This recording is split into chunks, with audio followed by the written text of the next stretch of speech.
Good morning, travelers. It's Tara here at Hidden Lotus Tarot. I had a power outage yesterday that lasted, I don't know, 5, 6 hours. Here it was localized to our side of town where I live, and um, due to a downed power line. How odd is that? Um, there has been movement. I've noticed. I've been talking with a few of my friends that have had some situations going on, and there is indeed movement, but we also know that Mercury is still in retrograde, so we need to be cautious in our actions, our thoughts, and in things that we say. Pluto just went retrograde yesterday, as a matter of fact. Went direct. And so some of you may have been feeling these effects, or things have started to move forward, or surprising things have started to come about for you. So I got up this morning and I did a spread for myself, and I couldn't make heads or tails of what the cards were telling me, personally for myself. They were very ambiguous indeed. So what I would like to do is to see if we can see anything. Well, cards are already flying out. If we can see anything before, this is the eve of the eclipse, and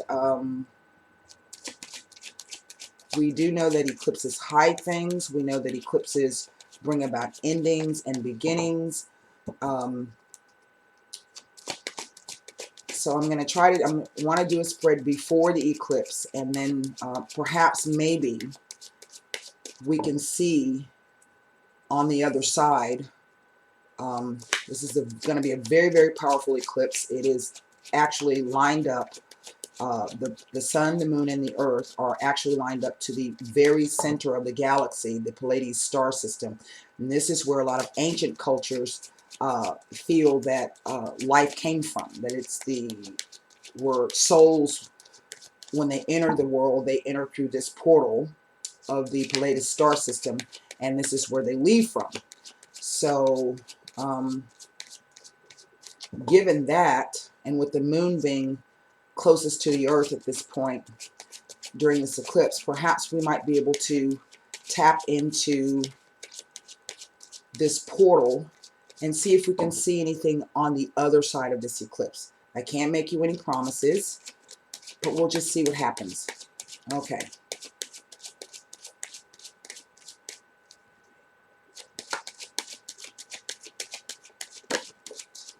And again, another card. We're going to see how those come into place, if at all.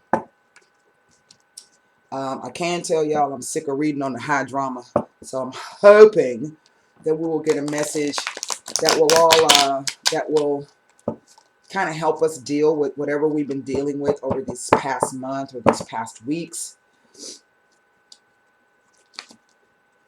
Okay, the cards that fell out in order was the Three of Wands. Can you see that?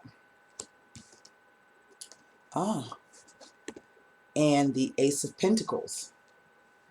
To me, this is indicative of some type of movement, indeed.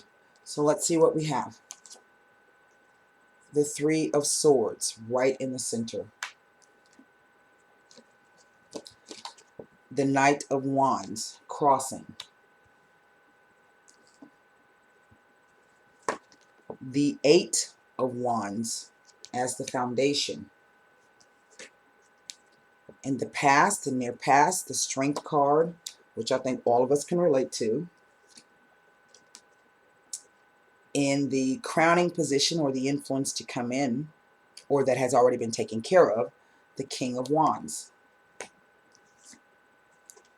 In the near future position, 2 to 3 months out, we have the Nine of Swords. I hate that damn card.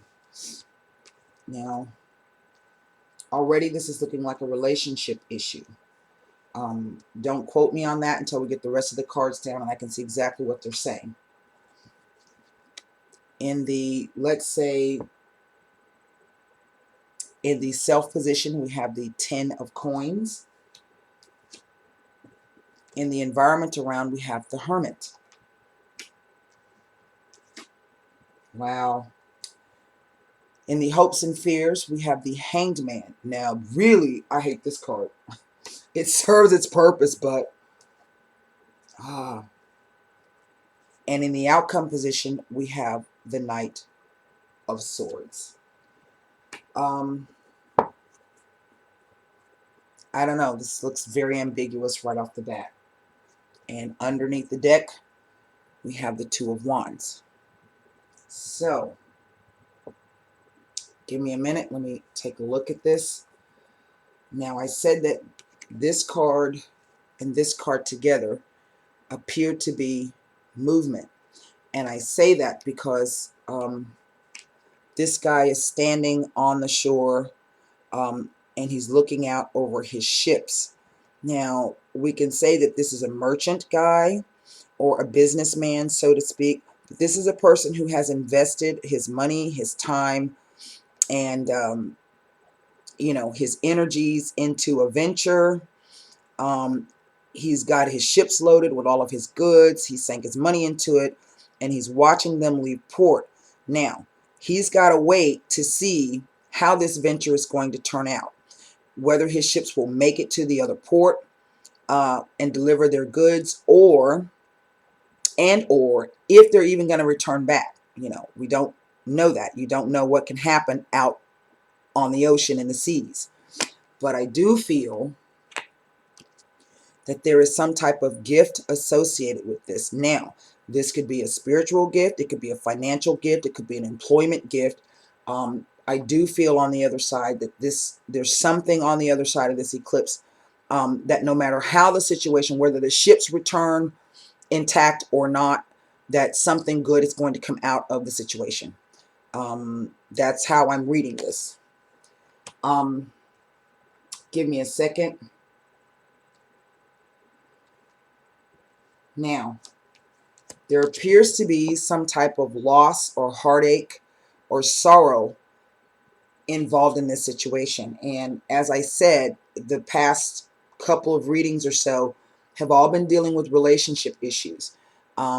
We've had this series of eclipses running across the relationship axis. I read somewhere the other day, or I saw it on YouTube through an astrologer. I think it goes all the way back to 1985 or 89, which I wasn't even aware of. But it is the difference between we're being asked to come to a balance of give and take, to understand what that means, to identify what is most important to us. And it is about me versus you, and then ours. Okay? So there's some type of heartache or sorrow involved in this. Indeed. We already know that based upon the last two readings that I've done. Now, we have this character of the Knight of Wands. To me, this card is always indicative of someone returning after there's been a split and someone returns. Now, the thing about the Knight of Wands is he's full of spit, vim, and vigor, very passionate. He rushes in, but he doesn't always stay. This could be strictly like a booty call return, okay? So let's not get our hopes up too high if you're expecting someone to return, because we don't know really if the person returns, what the motivation is behind it, and if they're going to stick around. There is some news coming in. We will be receiving some type of news or some type of revelation or notification. Typically, when this card shows up, this card means very swift communications, things moving very quickly. It can even indicate travel, very quick travel, sometimes by air, you know, taking an airplane trip, going someplace. And there are some interpretations that say this could indicate love at first sight. Again, let's not get excited. During all of this, no matter which side you're on, I think of if you're going through a relationship issue, we have been asked to remain strong, to temper our reactions and our emotions so that we can remain logical and balanced. This is the only way we're going to get through this. But this card is also considered to be the lust card. Okay, now The interesting thing that I find is that we have 1, 2, 3, wait, 1, 2, 3, 4, 5 wands cards. So this is a very, very fiery energy. We know that the wands represent Aries, Sagittarius, and Leo. Again, this is a Leo card. So there is a lot of fire and passion behind whatever this new thing is that's coming in. We have this King of Wands sitting at the very top of the reading. I find this to be most interesting. The King of Wands does represent a fire sign, but it can also be an energy. And if the person that you've been dealing with in a relationship issue is not a fire sign, then this is someone who embodies the qualities of this King of Wands. This is somebody who's passionate, who's spirited, but who's rather level-headed and cool. It is not like this knight who is rather reckless, rather immature. This is a younger energy. This is a more mature energy, okay? There is some connection because there's a bridge between this King of Wands, this Knight of Wands, and this Eight of Wands. So we know that knights also bring messages as well. So to me, this is a double meaning, that there's some kind of message coming in, some type of something. You know, I can't even, I've kind of given up on trying to figure out what's going on. I just want to read the cards. However, it could very well be that when you receive this information, it's not going to be good, or that it's going to kind of put you in a place where you're not exactly sure what's going on. It's going to cause you some worry, some anxiety, perhaps some insomnia. And what we want to do, if we look at the energy being bridged here by the same knight, we want to remain strong as this energy comes back through, because this is the possibility within the next 2 to 3 months.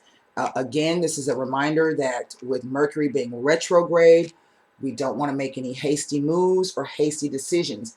And if we do that, I feel we can avert this coming in. We can kind of stop it. Now, it centers around this card. This, again, is a 10 of coins. Now, this is a 10, which means it is the end of one cycle and the beginning of another. We know that eclipses do that, but this is a card about longevity, legacies, inheritances, things built up. I have even seen this card come up in terms of a house move, somebody wanting to move house. But this is also a card really of cooperation, because in order to get to this stage, you have to be in a space where you can cooperate to reach these things. But you've got the man, the woman, the kid, the dog, the elderly person, and it's a very, very comfortable setup. These people know each other. They've been around each other very long. I'm really not even sure how this comes into play, because it's kind of at odds with the rest of the cards. Now, in the environment around us, we have 2 cards of stop and pause. 2. We have the Hermit. We know that the Hermit is the guy, the person who steps back, takes time away. They may be doing study, they may be doing prayer, it may be a spiritual retreat, but they've stepped away from the action or the issues, and they're doing some deep, deep introspection. This card to me is indicative of someone who is going through a change, and they're trying to figure out what it is that they should be doing. This is in the environment around, so perhaps if this is not you, this is somebody that you're involved with. The difference between this guy and the High Priestess is that when he comes out of his introspection and his spiritual retreat, he usually comes back and he shares his information with you. The High Priestess does not. She keeps that information to herself. Now, the Hanged Man, again, this is the hopes and fears. So I'm taking this to read like we see some movement. We know that some movement is coming in. And We also know that Mercury is retrograde. And to me, this is in a hopes that we hope that as we take this pause, you know, that we can get our strength back, our thinking right, get our emotions in balance. But we're also, I read this as also of having fear that once you're able to move forward, you fear that you might not be able to, that it's going to be the same old situation, you're going to be stuck.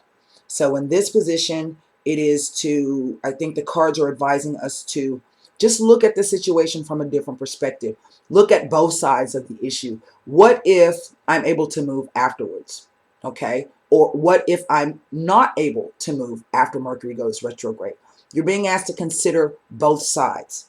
Again, it goes back to Libra, the balance. Think of the scales. Now, the outcome card here is this Knight of Swords. To me, this is representing the Mercury energy. And when Mercury goes forward, October 9th, and I'm going to give you 3 days on the other side of that, out to October 12th, all systems are going to be go. Okay? And this is a very swift, very fast-moving energies. But again, I feel that you need to be cautious. Cautious, even though you're able to move forward. Think about what you're doing. Think about it very carefully. Weigh the options, weigh the pros and the cons, because the overall energy of the reading is a decision. Okay? And this is what it's speaking to very clearly. There are decisions to be made.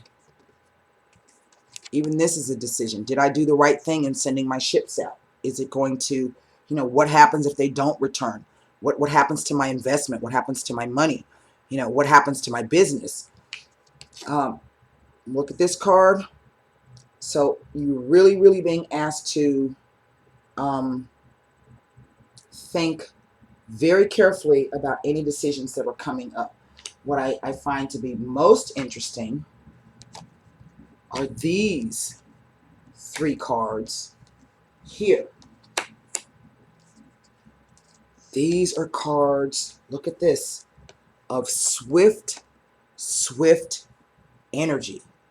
And I mean, things are going to start moving, people. They're going to be moving. They are going to be moving. Now, what I want to do is I want to take a couple of Sibila cards. I'm not going to do a lot. And I want to read on this Hermit and the environment around you, us. And I want to read on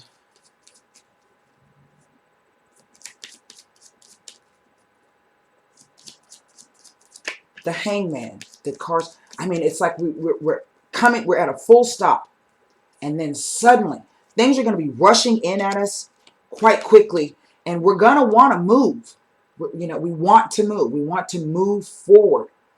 But there's a clear warning here in the cards to simply wait until the Mercury goes retrograde. I mean, goes direct. There's a clear message from the cards to wait. So I'm going to look at these cards of pause here and see what they tell us. First is the Hermit. In the environment, our friends, our family, what others think of the situation. Maybe there's somebody in your life telling you, you know what? Wait a minute. Stop. You're moving too fast. We have the Morte card, the card of death, transformation, regeneration, endings, and beginnings. Changes. Major changes. We have the Messenger. This is information or news coming in. This is why we're being asked to pause and reflect. And again, we've got a card of being tied down. So to me, this is a clear message that, yes, there is a change coming in. Yes, you're going to be getting information, but do not move. Do not move. Wow, that's interesting. On the Hangman, we have the Gran Consolazione. This is like the best card of the deck. This is a person wishing for all of the great things in their life. There's money, there's peace, there's love, but it's falling on the Hangman. This is somebody who's thinking about all of these things that they have in their life. Perhaps if they've lost them or they're missing one or two that they, you know, are trying to figure out a way to get it. But it's coming on the Hangman. This is a hope that you get it. It's a fear that you won't. But it's also a pause and reflect moment. We have the Lamante. This has to do with love. I'm not going to say a lover. This is really all centered around, as I said, relationships. Okay? La Vecchia Signora. This is a lady who speaks of change. So, again, there's this theme of money and love. And on the Hangman, this is telling us that even though perhaps we have made a decision or we're thinking about making a decision, that we don't, I'm reading it as we don't really have the full information yet in order to make the changes that we want to make. We kind of know what we actually are, I think, by this point, certain about the direction in which we want to travel. But the warning is that there's a few more things that we don't know that haven't come to light and or okay, that we need to work on before we move forward. There's that energy coming in, and it is moving at a very, very fast pace. He's charging in, and I'm going to look at one more card, and then I'm going to call this a. I'm going to pull an oracle card, and then I'm going to call it a day. I want to look at this two of wands. We have the Bambino, something new. We have the La Nemica. Now, this could be an enemy, an actual enemy person, or it could be an energy in terms of if you make the wrong decision. And then we have the card of the Militare. This is like the law enforcement card. To me, this card is always indicative of being caught. So, again, there's some decision based upon either a person or a situation in your life where, you know, it's something new. It could be a new trap that comes up based upon your decision that you're not aware of. It could be a new person who will catch you out in the wrong place again, if you make the wrong decision. So that is the advice of the Sibila cards, and I want to kind of get an overall message. And again, this is a very, very ambiguous kind of reading.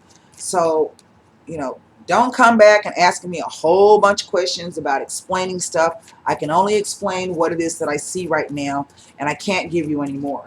We're going to have to be patient and wait this out. And I would think, I would suspect, really, for me, I'm not going to be doing any major decisions until the end of October. Even after, I'm going to wait way past the Mercury retrograde. That's just me. You have your own life. You got to do what you got to do. And I can't tell you what you have to do.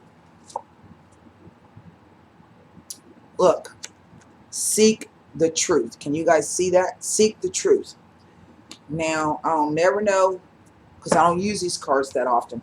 But this, to me, is telling us that there's something else we don't know. And it could be something else about a situation, something hidden in the environment. It could be about another person that you're involved with. Or it could be about yourself. Seek the truth in yourself in terms of whatever issues you got going on. I think with all of this energy that has come up, we indeed have, this is the Seven of Swords. How about that? And the key words are intuition, question, deception, and inequity. Intuition is a powerful ally, and now is a good time to follow and trust your inner promptings. Again, if you've been feeling some kind of way, you know, seek the truth in yourself. It may be that all is not as it seems in some of your relationships. Use your psychic senses to determine which of your associations may be questionable. Trust in what your intuition is saying right now. As much as you like to trust these people or this person, it's important to question their motives. Be cautious about sharing your most private thoughts and feelings in order to avoid allowing yourself to be placed in a vulnerable position. Remember these three cards? Remember the Lamika, the new. I mean, there's a major decision coming up for some of us. Be diligent Psychically scanning your interactions for possible deception. Be wary of one-sided relationships in which the other person is not participating fully or is avoiding obligations and responsibilities. Now is the ideal opportunity to get to the bottom of this behavior and certainty at all times. Be sure that your role in your relationships is above board and based on honesty. Remember, honesty. Remember, I was telling you that Aries is all about me, me, me, me, me. And Libra is about us and finding the balance and the equality and the give and take. So this, now that we've pulled that one card, is a very, very clear message that you're going to be faced with a decision about what is fair and what is balanced. And you're going to have to really be sharp in trusting your intuition and questioning people's motives. Don't be so quick because somebody just shows up to be like, yeah, everything's great, everything's hunky-dory. Don't be so quick to do that, because it could lead you here. And I'm telling you, this is not a nice place to be. It really isn't. So that's the advice that the cards have for you. I hope this can, if you've had any worries, any fears, can kind of allay this until we can get through this this cycle of the eclipse. Just to be cautious, get your spidey senses working, you know, and don't take things on face value. Just kind of wait it out, see what's going to happen. All right, travelers, that's it. I hope this has helped you. And until next time, namaste.